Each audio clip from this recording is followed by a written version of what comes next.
part of the Press Play Podcast Network.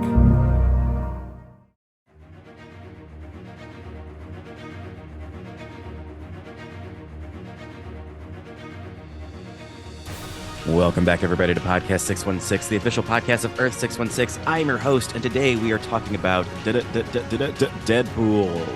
a.k.a. Douchepool. Joining me today are the best guests I could find to talk about this epic Marvel film. My first guest is an L.A. actor. We've got Shelby Quinn. Shelby Quinn, how are you doing today? I'm doing well. How are you? Oh, struggling and surviving. Sure. Sure. That's no different. So thank you, Shelby, for being here. And I'm so excited. We have a very special second guest. This is such a get. I cannot believe that we got him. Star of Christmas movies and Just Friends. Van Wilder himself. Everybody put your podcast hands together. We've got Ryan Reynolds. Hold on. This is so embarrassing. Sorry, I thought I was gonna get Ryan Reynolds, but apparently I got writer performer Ryan Kappmeyer. Yes, it's me, star of Two Guys, a Girl, and a Pizza Place, Ryan Kappmeyer. Thank you so much for having me, Damon. Hello, Ryan. I'm not disappointed at all to see you. Thank you so much for coming. Yeah, thanks for having me. Good to see you. Good to see you too. Producer Michael, we need to talk about booking Ryan Reynolds next time. Just want to put that in there real quick. Okay, we're here to talk about Deadpool. Initial thoughts? How are we doing? Did we survive? Are we okay? What's up? Let's go to Shelby Quinn first. Shelby Quinn, how do you feel about Deadpool? I am actually pretty enthusiastic about Deadpool. I was a big X-Men person growing up, so I used to read a lot of X-Men comics and kind of got introduced into Deadpool through that, and then also the Marvel Ultimate Alliance video game. I would always play as Deadpool. So I have a deep kind of prolonged infantile attachment to Deadpool as a character. Infantile. I mean, that makes you the perfect podcast guest for this podcast about Deadpool. Was the movie pretty was this the Deadpool movie that you always wanted it to be? Kind of. I mean, I was definitely disappointed with Origins, and I think because first I was very kind of apprehensive. I knew he had a long attachment to the project and the character in general. There were always references, not always, but there were references to Deadpool looking like Ryan Reynolds in the past, in the comic books too. Oh, wow. So it was kind of okay, maybe it's a little hacky, but I think he does a great job. I mean, I think he as a person has very much embodied Wade Wilson, kind of. Oh, 100%. Yeah. Any issues I have with this movie have nothing to do with Ryan Reynolds. Yeah. He's great. Wish he was here. Ryan Kappmeyer, infiltrated my podcast. What is your relationship to Deadpool? Is it just the movie? Do you read the comic books? I was introduced to Deadpool in whichever X-Men movie he appeared in first, where I believe he had his mouth sewn shut, basically because he never stops talking, I think. So I don't know any of the canon. I don't know the origin story. So unlike Shelby, I don't really have I don't take issue with that necessarily because I don't know it. But yeah, so I did see this movie in theaters when it first came out. It's a fun movie going experience, and it was cool to rewatch it. I don't think I've seen it since it was in theaters either. Honestly, same. Yeah, watching this movie, I was worried. I'm how do I talk about Deadpool on a podcast? I mean, do we just sit here and list our favorite quotes from the movie? Yeah, maybe so. But it's a fun romp. Let's dive in. We start with this, classic song, "Angel in the Morning." Who sings this song? Oh, good question. I feel it's Absolutely. The Bangles or something. Yeah, that sounds right. If it's not them, it's Bangles adjacent. Yeah. Absolutely. Juice Newton. That's what I'm being told. Okay. So starting off your day right with the juice. Shelby Quinn, how did you enjoy the special credits that were going on through all this? Yeah, I mean, I think it was a nice nod to kind of just comic books in general to have goof credits and like to have like weird titles for each producer or whatever, and like for Ryan Reynolds and everything. So like I think that's a nice touch. I also just like that the conceit of this film kind of revolves around this freeway scene. I think that's like a good anchor just for like the movie in general. Which I don't know if that was because the budget was so low that they just like keep going back to this freeway. Incredible. Yeah, we get to see names such as a hot chick, British villain, moody teen, CGI character, gratuitous cameo, all the things I love. Ryan Kappmeyer, how did you enjoy this performance by the other Ryan Reynolds as Wade Wilson's Deadpool, as we see him in this taxi cab as he's heading to the freeway? I think it's very much up his alley. You know, he's kind of like a fast talking, smarmy guy who's cracking jokes, oftentimes at other people's expense. I really, yeah, definitely can. I also really like the other actor in that scene.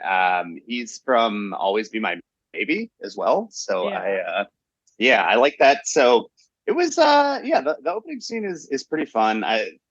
Just like the overall chronology of the movie is a pretty interesting take on the timeline. How it like, I don't know if it's really flashbacks because he's like being pretty open about it, telling a story, but kind of going back and forth between different time sequences. But yeah, you know, I think this role is kind of tailor-made for Ryan Reynolds, you know, just with his like personality type and everything too. Oh yeah, it could not be anyone else. And yeah, what you were saying with like the timeline is really interesting of like the flashing back and forth. That's the part I really liked of like getting to know Vanessa. I have thoughts about her, but getting to know Vanessa and the cancer diagnosis and like going to Shelby, help me out. Was this Weapon X? Is that where we were at? Weapon X, yeah. Hell yes. Weapon X. Yeah, my question, God, where do so many places to go? But yeah, with this like Weapon X backstory, is this pretty close to the Deadpool origin from the comics? I can't remember exactly, but I think fairly, yeah, him and Wolverine are both kind of products of Weapon X experimentation and like fuck ups. But I don't know if it's exactly like they can't figure out what his mutation is, and then he like they burn the place down. I don't know if that's the same. It's a shame because it looked really cool. Ryan Kappmeyer, you're someone who believes in love. How did you like this love story? You know, it was interesting. It was like it like the montage of it like really just dove into being very Deadpool very quickly. Like there's the one scene where they're like, I guess they meet at the bar where Wade kind of like defends her honor in like a very Wade Wilson kind of way. And then they, you know, go play skee ball or whatever. And then it's just, you know, just them going after it for a while. I do say, and I don't know if this, you kind of alluded to, you have some thoughts on her, but I do wish we would have known a little bit more about her as opposed to just like them kind of jumping right into it and us not knowing hardly anything about her. You know, like, yeah. Okay. You know, I mean, okay. What? Go. What were you going to say? I'm just waking up, you know, talk about Vanessa. You know, I hope, I don't know what I hope. I hope they don't think they did a good job for the character of Vanessa. Just in that, like, I hope they're not like, man, we did it. Yeah. She's basically, to me, just written like a female Ryan Reynolds, and he's madly in love with her. And I'm like, that's... You're in love with your own mirror image, sir. But she is what she is. Also, there's a weird scene later where she walks in like a fleece coat in the rain, and I'm just like, who does that? I'm like, that coat is gonna be so soggy in the morning. That's all I could think about when I watched that scene. But I like this actress, Marina. Shout out to Firefly fans out there. Yeah. Still flying. But yeah, and then we have what I wrote in my notes. They do the holiday fucks where they only have sex on holidays. I want to shout out a blooper because they have sex on Valentine's Day and then they have sex on the Lunar New Year. But I believe the Lunar New Year happens before Valentine's Day. Oh yeah. Oh yeah. So you're right. In my mind, it was like they waited a whole year before they did it again. Yeah. Shelby Quinn, how did Vanessa work for you? Did you enjoy her? I do enjoy her, but I do feel like she's just so two-dimensional. Like they just don't give her a unique enough personality. And even when you don't even really get to see her once he kind of abandons her either, which is like a moment where they could also kind of flesh her out and give her like, what does she do in that time period when he's gone? Like you don't have any context to like, how is she doing emotionally? Like it doesn't really like pay off in the end when he saves her because there's not like any plot that has to do with her kind of in the middle. And like that's kind of where the like even the romance feels a little like thin too, because it is kind of a romantic comedy in some aspects, but yeah, you kind of just get this like calendar year montage and they're like meet cute in the Deadpool bar or the what is it, the like sisters school for wayward girls or something. Yeah. Yeah, that's right. I don't know. Maybe it's just where I'm at in my romantic life, but a PSA to everybody, just because somebody's really, really funny doesn't mean that they're good for you 100% of the time. Just, I don't know, doing comedy for as long as I'm doing, just some things I'm learning. Just keep that in mind, And the more you know, Ryan Kappmeyer, you are famously not Ryan Reynolds, but also you are a mutant in your own right. So how did you feel about seeing the Xavier School for Gifted Children and the X-Men that we did get? I feel like they were, because Guardians of the Galaxy predates this movie, right? Yeah, by like 2 years. Okay. Yeah. Okay, that's what I thought. I feel like they were trying to do something similar with Colossus as they did with Drax, and that kind of fell short a little bit. Yeah. I also love that they felt the need to make him very tall and very buff, even though he's like made out of steel already. And then I did like, is it Megalosonic? Negasonic Negasonic Teenage Warrior. Is that the name? Warhead. Sorry. Anyways, I watched this movie last night. But that name's a mouthful. Yeah. That's not the easiest name to remember. Yeah, I did kind of like how they didn't really reveal what her powers were until the very end, and then you realize that it's just a crazy cool power. So yeah, I thought Colossus was kind of like, he was a little dry. I feel like they probably could have given him a little more jokes and just getting hit in his steel crotch a couple times, maybe. But yeah, a lot of steel penis references and grabs. And like ass shots too, like so many ass shots. Yeah. I think by the end of this movie, I know what everyone's ass looks like. Which not always true with every movie, A few good men could use a few good asses. Yeah, I liked them. Am I crazy, or was there a joke referencing that due to budgetary reasons, these were the only X-Men that they could get? No, you're right. Yeah, I thought that was so funny. I missed it on this rewatch, but I remember from my original watch of this movie, because it is like, and I think they go deeper into it in the second one, where they're like at the school for extraordinary children, and it's completely empty. It's like, where is everybody? Yeah. So I don't know. I love that, like giving Negasonic, and I assume this is an actual comic book character getting her feature film debut. Yeah. Yeah. I think she's like truly like a C or D character. Like I don't remember her prominently in any X-Men. Could you imagine the comic cover? It's like Negasonic Teenage Warhead. Yeah. Just a big blocky 80s font.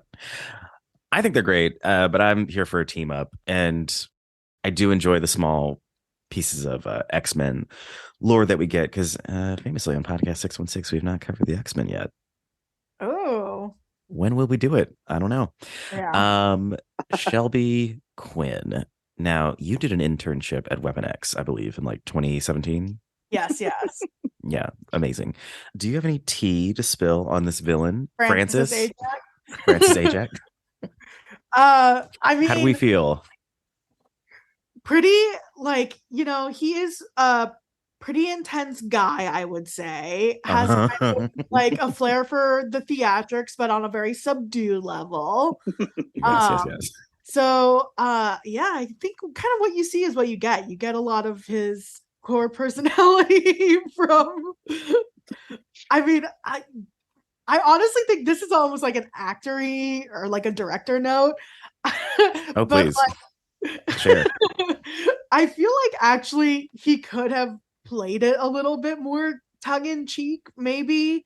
I don't know if it like he was just going for like a tonally different contrast to what Ryan Reynolds and kind of like I guess everybody in the movie is like pretty hyped up, but like he plays at such a like 5 or 6 when everybody else is at like a 10 that I could have used a little bit more cartoon villainy because I feel like that's what's fun in some of the MCU films. I know this was Fox, but yeah. Yeah, like the villains get in on the joke sometimes. Yeah. Yeah. So this actor, I looked before we started recording, I looked this up. His name is Ed Skrein, Skrein. I mean, it could be X or Ed Skrein, but I looked him up. He was in one season of Game of Thrones as the character Dario, and they recast him for the next season. And the actor they recasted stayed on for the rest of the show. So I remember that was such a big thing. Like I forget, I don't know. So he doesn't have a good track record. This actor, and I found him very attractive. I think, if he's free, which it sounds like he is, he should get in contact with me. Yes. Producer Michael is confirming that this actor did season 3 of Game of Thrones and was out for season 4. But yeah, pretty lackluster, pretty generic buzz cut, any man. But the scene can we talk about the axe scene that he had? Yeah. That was good to me. That felt good to me. Love it. Anyway, okay, cool. Let's okay. So that man was pretty forgettable, but you know what we can't forget? We can't forget to take a break. So we're gonna hop into this little ad break. When we come back, maybe we'll talk about the plot, or maybe we'll talk about the problematic actors in this movie. There's more than one. So listen to these breaks, and we're gonna take a break, and we'll be right back after the break. Stay tuned. Podcast 616 will be right back.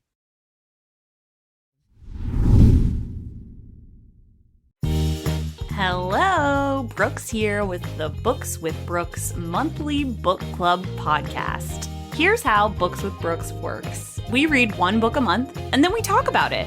Classics like Stephen King's The Shining, debut novels like We Are the Brennans by Tracy Lang, and tons of other compelling, life-changing stories, one book and 1 month at a time. So come read along with us, and then listen in. Welcome, everyone, to Podcast 616, the official podcast of Earth 616. I am your host, Damon Royster, and I am inviting you to listen and subscribe to this Marvel Cinematic Universe podcast. On Podcast 616, we gather some of today's greatest comedians, writers, and actors to dive deep into all things Marvel, like comic book history and lore, all the interconnected superhero storylines, and of course, who's hot and who's not in the MCU. Honestly, why aren't you listening right now? You have the power to listen to Podcast 616. And as we always say, with great power comes even greater responsibility. Listen and subscribe to Podcast 616 wherever you get your podcasts.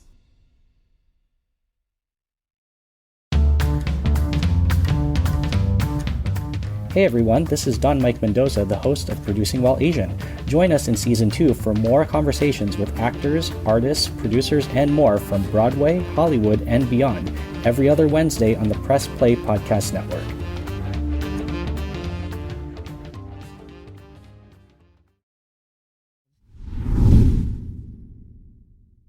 And much like a chiropractor, we're back. So, Ryan liked it, and Michael liked it. It made like 70% sense. Y'all, it's early. Don't do this to me. It's early. Great, I loved it. I just need a laugh track. That's what I should get. So I think the one character we haven't talked about is Al, the roommate, his blind roommate, correct? Yeah. Shelby, how did you enjoy Al, played by Leslie Uggams? I mean, I love Al. I think she is such a great character. I think she's actually a really good foil to Deadpool because she does have kind of her own personality, but is still pretty in universe to everybody else, which is great. But yeah, I mean, I almost wish she got more screen time, but it wouldn't make sense, I think, for the like love story to just keep having Al there. But yeah, her having like all of the like weapons too is very like Last of Us. Yes. She's so great. Like, honestly, I think the hardest I laughed in this movie in the last watch I did of this was when he's like regrowing his hand and it's like really tiny and he's like stroking her chin and she's like, is your hand really small? That's so funny. And Ryan, any Al thoughts from you? I'm on the same page. I love Al. I think she probably had some of the best jokes. I think my favorite might have just been when they were in the laundromat when they first met, and she just exclaims, "God, I miss cocaine." And then her like she was so satisfied after building whatever shell or like chest of drawers she got from IKEA, and then like sat down in triumph, and then it just collapsed right away. But also I agree with Shelby too. Just like a nice sort of like counterpart to Deadpool as well. Yeah, and honestly, it was nice to see him like have somebody to like just relax around that wasn't trying to kill him or get him to kill other people. Yeah. But yeah, you guys are helping me. This movie's fun. This is just a fun movie. I'm trying to like put myself in 2016, and I'm sure there was a lot of laughs to be had when they were pitching these jokes because it is very funny, and the soundtrack fucking slaps. And I could watch him bobbing his head to shoop over a freeway. That should be my screensaver if I still had a screensaver. But but we got to talk about the dark things to prove that we were paying attention. There is weird. Remember when TJ Miller was in things? Yeah, this was like when he was in everything too. This was like peak Silicon Valley. Man, if only I was as good of an improviser as I am now. Back then, when they were just putting people, it's like, oh, you can riff. Just put this guy on camera. Let's just watch him riff. Yeah. I don't know. It's fun, but it's also like, I just know that he's barely doing any work to do these one-liners. Shelby Quinn, you did have a story about TJ Miller, I believe. Yes, from like Sketchfest. I want to say like 2015 or Chicago Sketchfest, right? Yeah, Chicago Sketchfest. Like back in the day, and that building is also canceled too. So truly a full like. But yeah, he was performing with his group, which he did quite frequently. It was always like him and Danny Pudi would come back, and everybody would make like a big stink that like, oh, TJ and Danny are back from Hollywood to do Chicago Sketchfest. But I was at the bar there, and someone from his team like tapped me on the shoulder, and they're like, do you know that you look like someone on my team? And I was like, no, because I have no idea who you are. And he pulled up TJ Miller, and he's like, this is your cousin with Kathy Bates. What? And I was just like so taken aback and like low-key offended, but also just like, I guess this is where I'm at.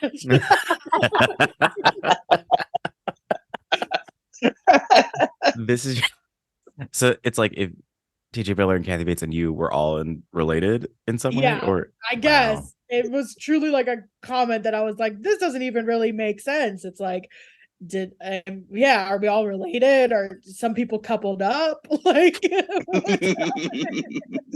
I hope you put down your drink and just walked away and went to safety. I was like looking for friends to be like, please pull me out of this situation. I was like so humiliated. I'm so sorry for you, but thank you for sharing that story on the air. TJ Miller, we don't talk about him anymore, but we also don't talk about this other character who played Angel Dust. Ryan, can you tell us a little bit about your friend Gina Carano? God. There's a there's a huge photo of her right behind you. This one of Michael Jordan and Larry Bird. If that's what you want to call it, yeah. for this audio only podcast. I'm just pointing at pictures in my room. No, yeah. So I don't really know Gina Carano, but if you I don't actually know her at all. I meant I don't know much about her as like a performer or anything. I believe she comes from either wrestling or the UFC is where she like rose to prominence, I want to say. No personal stories of her attending Chicago Sketch Fest, but I just know she got fired from The Mandalorian for posting something pretty terrible on Instagram, and then pretty much doubling down on it. And now, hopefully, we just all kind of forget about her, other than rewatching her in Deadpool. Really, she does get the iconic superhero landing moment. Yeah, it's true. A very meta, sort of breaking the fourth wall moment, which there are many. Yeah, I would say it's one of the last ones that happened in the movie. And I think I feel like that's also, I think just, the TJ Miller, this what's her bucket, Gina Carano, it just feels so, how do I say this? This movie just feels very pre-Trump, where like we thought we had won. We thought we were like, yeah, Obama's in office. Hillary Clinton's going to be the first woman. This is the fucking future, man. We don't have to do any work. We're done. We're good. Everything we do is on par. So when I watch him, it's like, oh, you dummies. You got to tighten up. There's so many, because, I do like I love the jokes. We could sit here and just recite our favorite jokes from this movie, but, there's, I don't know. Maybe I'm just I got my glasses on today, so I'm in a serious mood. But just there's some transphobic jokes. There's some light sexism here and there, like when Deadpool doesn't know whether or no he should hit a woman hench person or not. Yeah. I'm just like, all right. And I'm still, honestly, in my mind, I'm still on that pegging scene from the beginning. I'm like, is this good? Is this bad? I don't know.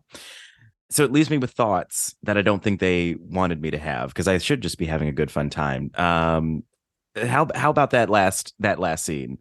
Ryan, you love violence. You're one of the most violent people I know. Oh my God.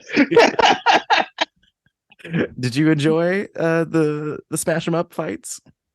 Yeah, it was a good scene. Unlike what Damon is trying to portray me as here, being a violent person who's friends with Gina Carano, I do like action movies. What I see. Yeah, thanks.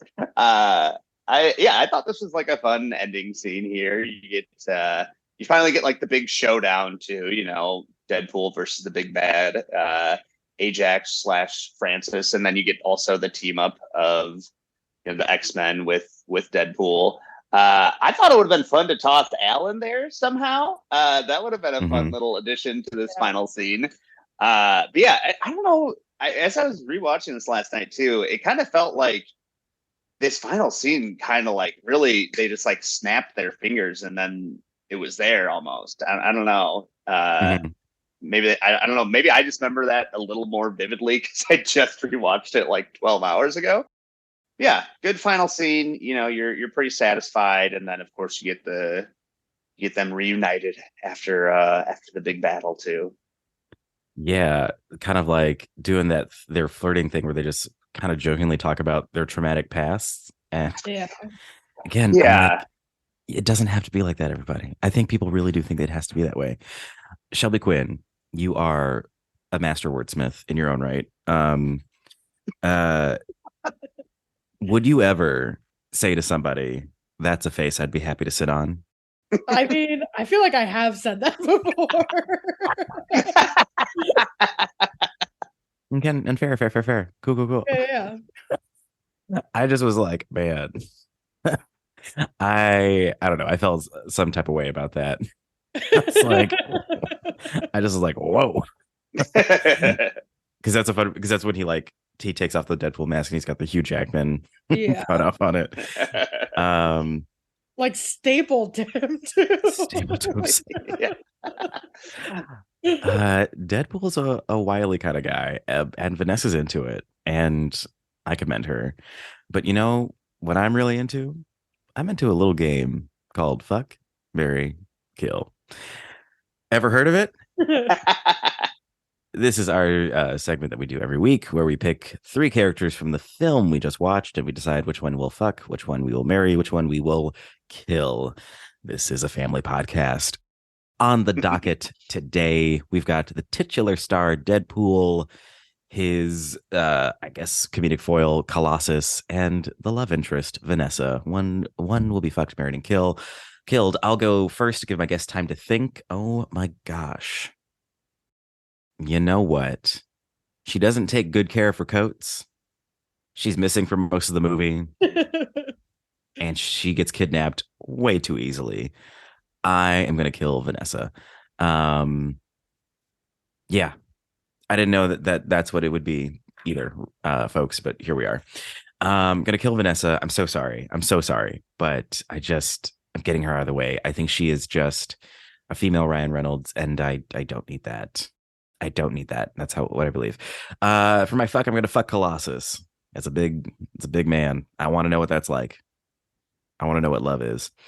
And I want him to show me. So I'm going to tackle that. It's going to, I feel like I'm going to need some like baby powder and towels afterwards. Cause I feel like, you know, like when you're at the gym and you're using the equipment and it's like, you got to wipe it down.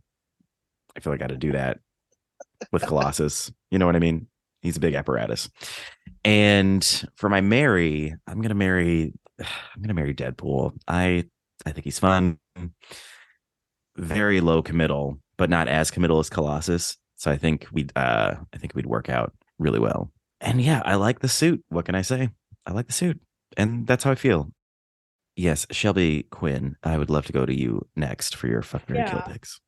Okay, well, I've been thinking it over, and I think I would have to kill Colossus. I would also be curious about fucking him, but I think that ideologically we would stand on very different places on the Ukraine-Russia debacle. Ooh, you're right.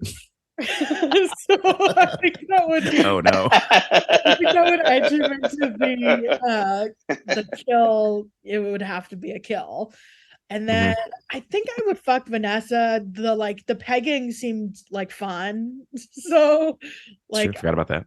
Yeah, and then I feel like she's also fun to date, you know, like on Arcade, that kind of thing. Yeah, I could see it being fun with her. And then also end up with Deadpool, marrying Deadpool. I would have to really be on board for the witticism, but I think that like the witticism time, yeah, it would grow on me more. Much like his new hand. Yes. Very nice, very nice. Well, I wish you luck. Looks like we are very similar in our marriage thoughts. Ryan Kappmeyer, where do you fall? Ooh, I think I'm going to detract from what we've seen thus far. What a surprise! Yeah, I know. Just want to get violent on the podcast if possible. and there's the proof. I think I gotta kill Deadpool. I don't think I could put up with like his sardonic personality for so long. Also, like he's just killing people left and right, and you know, I don't want to marry that or you know get too involved with him. You literally can't kill Deadpool. Well, he said it himself. I'll tie some weights to him and throw him in Lake Michigan. I don't know. But yeah, good point. And also, I guess then that brings me up to a challenge.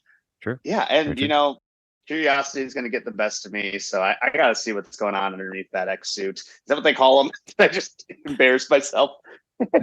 I mean, I say both. I think you got it right, and you embarrass yourself. All right, fair enough. Well, I'm curiosity's got the best of me with Colossus, so I guess I'll fuck Colossus, and then I guess I'll marry Vanessa again. I think you know I wish we would have gotten a little more out of her. I think there is a really sweet moment though when they first get like Wade's diagnosis, and she is immediately like jumping. Like he even calls it out, like she's already run from like plans A to Z. And yeah, I agree with Shelby. I think she's pretty fun. So we'd have a nice life together. Yeah. Yeah. Good. And I think this was healthy. I think this was a healthy fuck, marry, kill. That we all went a little different. Some similarities here and there. Yeah. It's more enjoyable when we're all a little bit out on different areas. You know what I mean? That's great. And I declare fuck, marry, kill done. Any final thoughts on Deadpool? Any lines that we haven't shouted out, or any moments that should be highlighted? I was gonna say there is a point where he has a B. Arthur shirt, which I do really enjoy. He's a Golden Girls fan. That's very funny. I did like the Taken joke where he's like talking about Liam Neeson's movies, and he's like, "Well, there's 3 of them. I'm just starting to think he's a bad parent." Yeah. And then also, I did misremember this part at the end when she pulls off the Deadpool mask. I thought that he had a picture of Ryan Reynolds from a magazine stapled over his face, not Hugh Jackman. Wait, it is Hugh Jackman. It is Hugh Jackman. Is it? Okay. I just in my memory thought that it was Ryan Reynolds, which also would have been pretty funny. But I did like that moment. That's a funny joke. It's a funny joke. What joke haven't I said that I enjoyed? I mean, I did like the continuity of like in the freeway fight, he like that guy ends up smushed on the sign, and then when the X-Men show up, he like slides off, and Deadpool's like, that guy's been there the whole time. That wasn't me. Yeah. I love when we remember what we did in the past. Shelby Quinn, where can people find you on the internet if you want them to? Yeah, I am on Instagram and I'm on TikTok, but I mostly just comment on things on TikTok, but both of them are at Tom Cruise of Finland. Yeah. Say that. Yes. Look for those comments. Ryan Kappmeyer, who is, again, not Ryan Reynolds, where can people find you online? You can find me at Blake Lively's husband on Instagram. No, I'm just kidding. You can find some very sporadic posts on Instagram and what's essentially an archive of tweets after I've deleted the Twitter app from my phone. At Kappmeyer Dude. Best wishes spelling it. But yeah, that's where I'm found. Beautiful, beautiful. You can follow this podcast 616 on Instagram at podcast616P3. That P3 stands for Press Play Podcast, the broadcast network that lets us do this podcast. Those fools giving me airtime. Idiots. You can also follow me at Damon Royster on Instagram. And if you do that, you'll see the links to everything else that I do. I'm so busy. Producer Michael, if you want to hop on the mic real quick, what letter grade would you give this podcast? I love this movie and I love this show, so I'll give you guys a solid A. Yay! Yes. Thank you. Thank you, Michael. I was worried because we didn't get Ryan Reynolds. Might give us a lower grade because we got the wrong Ryan on this.